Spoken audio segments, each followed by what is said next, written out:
I was asking God if I should be a Protestant or a Catholic or what, and suddenly God and Jesus appeared before me. And they said I should start my own church because none of the others had it right.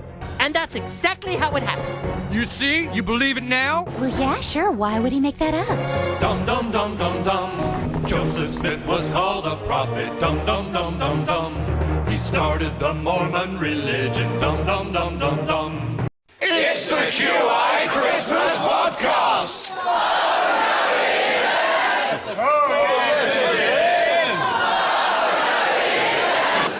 George Orwell wrote this in 1936, over 70 years ago. He said, "Socialism draws towards it with magnetic force every fruit juice drinker, nudist, sandal wearer, sex maniac, Quaker, nature cure quack, pacifist and feminist in England." And he talks about vegetarians with wilting beards and outer suburban creeping Jesuses, eager to begin yoga exercises, that dreary tribe of high-minded women and sandal wearers and bearded fruit juice drinkers who come flocking towards the smell of progress like blue bottles to a dead cat. Anyway, this Lady Harberton was thrown out of a hotel in Ockham in Surrey for wearing cycling bloomers. And the Cycle Touring Club took the case to court in order to try and get it overturned and to get the hotel, but they lost. She was actually physically ejected from a hotel for wearing basically what you see behind you. Didn't they pick her up like that by her bloomers? That you lesbian. Yes, exactly. Yes. They take your bloody creeping Jesuses with your wilting vegetarian beards. Veggie Jesus loving. Stick a bit of holly up your arse. Hedgehog, friend of the hedgehog. Get out of my sight. I was thrown out of the Trocadero Centre once. For sarcasm. I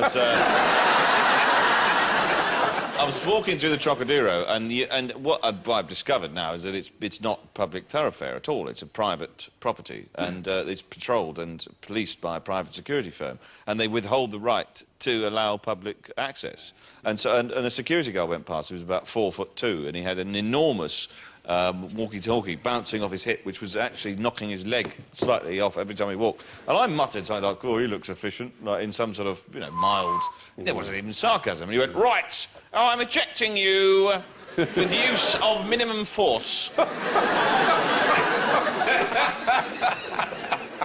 Most humiliating thing I've ever heard.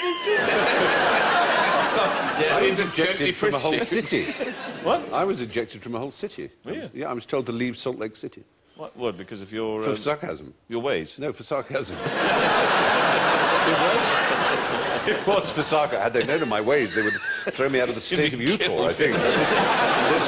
This was sarcasm. You get in the central square, and there are all these people in white robes from the Church of the Latter-day Saints, or Mormons, and they try and convert you, of course. It's their whole business, is to try and convert you to make enormous sums of money out of you, and that's what they do. And they particularly, of course, go for women of a certain age, women whose children have probably just left home and whose husbands are playing golf and they're rather alone and so on. And so what they think is the great appeal of Mormonism is they said, and we were all gathered round and shown around the tabernacle, and then our little cluster, this elder of the church said, "And we know that when you die, you'll be reunited with your whole family." And I said, what happens if you're good? Pretty reasonable question.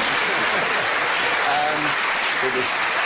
So you're not welcome here. You are not welcome here. We would like you to leave. Which hotel are you staying in? We will pay your bill. We would like you to go. And it was quite serious. It's just saying that. It did cause quite a lot of laughter. It's a preposterous idea that you were going to be reunited with all those hideous aunts and uncles. Eternity. It's horrible. It would be Christmas afternoon for eternity. That's a selling point of their religion. Oh, I want to join that religion. But I guess, anyway, so... I think I had a lesbian aunt. Did you? I think so, because there's a wedding photo, my granddad's wedding, and I did one of these programmes where you look at your family tree, and my dad's saying, "And that's May," I think it was. Was it May? That's May. Never married. Never married. Yes. And that's her companion. Are you covering this? Or did you just have no idea, Dad, that clearly there were lemons in the household? This is what you say. Never married. Never married, no. Yes, he was, That was the QI Christmas Podcast.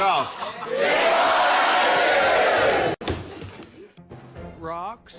They're not rocks, they're seer stones, given to me by an angel. I have the golden plates here in this hat. I need to have them somewhere dark so I can read the spiritual light. Really?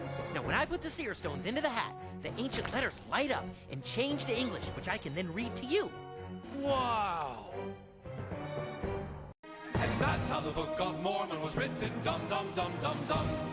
Dum da dum dum dum dum dum. Dum da dum dum dum dum dum. Dum dum dum dum dum dum dum dum dum dum dum dum. Joseph Smith was called a prophet. Dum dum dum dum dum. He started the Mormon religion. Dum dum dum dum dum.